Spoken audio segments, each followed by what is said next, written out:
Hi hello ಎಲ್ರಿಗೂ ನಮಸ್ಕಾರ. Welcome back to my channel. ನಾನು ನಿಮ್ಮ ವಿನೋದ. ಬೆಳಗ್ಗೆ ಎದ್ದರೆ ಎಷ್ಟು ಯೋಚನೆ ಅಲ್ವಾ, ಏನು ತಿಂಡಿ ಮಾಡೋದು ಏನು ಎತ್ತ ಅಂದ್ಬಿಟ್ಟು. ಅದಕ್ಕೆ ನಾನು ನೈಟೇ ಪ್ರಿಪೇರ್ ಮಾಡ್ಕೊಂಬಿಡ್ತೀನಿ, ಏನು ಮಾಡಬೇಕು ಏನು ಅಂತ ಹೇಳ್ಬಿಟ್ಟು. ಅದಕ್ಕೆ ಬೆಳಗ್ಗೆ ಎದ್ದು ಬಿಸಿನೀರು ಕುಡಿದ್ಬಿಟ್ಟು ನಾನು ಇಲ್ಲಿ ಬೆಳಗ್ಗೆ ಬ್ರೇಕ್ಫಾಸ್ಟ್ಗೆ ಶಾವಿಗೆ ಉಪ್ಪಿಟ್ಟು ಮಾಡೋಣ ಅಂತೇಳ್ಬಿಟ್ಟು ರೆಡಿ ಮಾಡ್ಕೋತಾ ಇದ್ದೀನಿ. ಇದಕ್ಕೆ ಜಾಸ್ತಿ ತರಕಾರಿ ಏನು ಬೇಡ. 3-4 ಈರುಳ್ಳಿ, 2 ಟೊಮೆಟೊ, 4-5 ಹಸಿಮೆಣ್ಸಿನ್ಕಾಯಿ, ಒಂದು ನಿಂಬೆಹಣ್ಣು, ಹಾಗೆ ಸ್ವಲ್ಪ ಕೊತ್ತಂಬರಿ ಸೊಪ್ಪಿದ್ರೆ ಸಾಕು, ಶಾವಿಗೆ ಉಪ್ಪಿಟ್ಟು ರೆಡಿ ಆಗೋಗುತ್ತೆ. ನಾನಿಲ್ಲಿ ಬಿಸಿನೀರಿಗೆ ಕಾಯಕ್ಕಿಟ್ಟಿದ್ದೀನಿ. ಕಾದಿರೋಂಥ ಬಿಸಿನೀರಿಗೆ ನಾನಿಲ್ಲಿ ಶಾವಿಗೆನ ಹಾಕ್ಕೋತಾ ಇದ್ದೀನಿ. ನಾನಿಲ್ಲಿ ಅನಿಲ್ ಶಾವಿಗೆನ ಬಳಸ್ಕೊತಾ ಇದ್ದೀನಿ. ನನಗೆ ಈ ಉಪ್ಪಿಟ್ಟು ಅಂದರೆ ತುಂಬ ಇಷ್ಟ.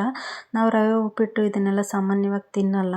ಸೊ ಅದಕ್ಕೆ ನಾನು ಉಪ್ಪಿಟ್ಟು ಏನಾದರೂ ಮಾಡಬೇಕಂತಂದರೆ ಅನಿಲ್ ಶಾವಿಗೆ ಉಪ್ಪಿಟ್ಟನ್ನೇ ಮಾಡೋದು. ನೋಡಿ, ಇಲ್ಲಿ ಸ್ವಲ್ಪ ಹೊತ್ತು ನೀರಿನಲ್ಲಿ ಬೇಯಿಸ್ಕೊಂಡು ನೀರನ್ನ ಬಸ್ಕೊಂಡು ಒಂದು ಸೈಡಲ್ಲಿ ತೆಗೆದಿಟ್ಕೋತೀನಿ. ನಂತರ ಈ ಕಡೆ ನಾನು ಒಗ್ಗರಣೆಗೆ 4-5 ಸ್ಪೂನ್ ಎಣ್ಣೆ, ಜೀರಿಗೆ, ಸಾಸಿವೆ, ಹಾಗೆ ಉದ್ದಿನಬೇಳೆ, ಹಾಗೆ 1 ಸ್ಪೂನು ಕಡಲೆಬೇಳೆನ ಹಾಕ್ಬಿಟ್ಟು ಸ್ವಲ್ಪ ಹೊತ್ತು ಬ್ರೌನ್ ಕಲರ್ ಬರೋ ರೀತಿಯಲ್ಲಿ ನಾನು ಫ್ರೈ ಮಾಡ್ಕೊತೀನಿ.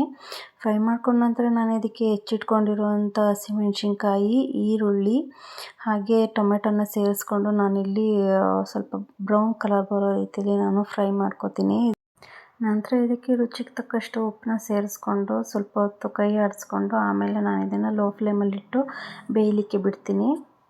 ನೋಡಿ, ಇವಾಗ ಲೈಟಾಗಿ ಸ್ವಲ್ಪ ಕಲರ್ ಚೇಂಜ್ ಆಗಿದೆ. ಈ ಟೈಮಲ್ಲಿ ನಾನು ಸ್ವಲ್ಪ ಅರಿಶಿನ ಪುಡಿ ಹಾಕಿ ಹಾಗೆ ಹೆಚ್ಚಿಟ್ಕೊಂಡಿದ್ವಲ್ಲ ಕೊತ್ತಂಬರಿ ಸೊಪ್ಪನ್ನ ಹಾಕ್ಬಿಟ್ಟು ನೀಟಾಗಿ ಮಿಕ್ಸ್ ಮಾಡ್ಕೊತೀನಿ. ಮಿಕ್ಸ್ ಮಾಡ್ಕೊಂಡು ನಂತರ ಬಸ್ದಿಟ್ಕೊಂಡಿದ್ವಲ್ಲ ನಾವು ಶಾವಿಗೆನ, ಆ ಶಾವಿಗೆನ ಕೂಡ ಇಲ್ಲಿ ಸೇರಿಸ್ಕೊತೀನಿ. ಶಾವಿಗೆನ ಸೇರಿಸ್ಕೊಂಡು ನೀಟಾಗಿ ಇದನ್ನು ಮಿಕ್ಸ್ ಮಾಡ್ಕೋಬೇಕು. ಸ್ವಲ್ಪನೂ ಕೂಡ ವೈಟ್ ಇರೋ ಥರ ಶಾವಿಗೆ ಕಾಣಿಸ್ಬಾರ್ದು. ಆ ರೀತಿ ನಾವು ಇದನ್ನು ಮಿಕ್ಸ್ ಮಾಡ್ಕೋಬೇಕು. ಮಿಕ್ಸ್ ಮಾಡ್ಕೊಂಡ ನಂತರ ಇದಕ್ಕೆ ಅರ್ಧ ಹೋಳಷ್ಟು ನಿಂಬೆಹಣ್ಣು ಸೇರಿಸ್ತಾ ಇದ್ದೀನಿ. ನೀವು ಇದಕ್ಕೆ ಬೇಕಿದ್ರೆ ಕಾಯಿ ಕೂಡ ಆ್ಯಡ್ ಮಾಡ್ಕೋಬೋದು. ಕಾಯಿ ಆಪ್ಷನಲ್ಲು, ಬೇಕಿದ್ರೆ ಸೇರಿಸ್ಕೊಳ್ಳಿ, ಇಲ್ಲಾಂದರೆ ಸ್ಕಿಪ್ ಮಾಡ್ಕೊಳ್ಳಿ. ನಾನೇನಿಲ್ಲ ಹಾಕ್ಕೊಂಡಿಲ್ಲ.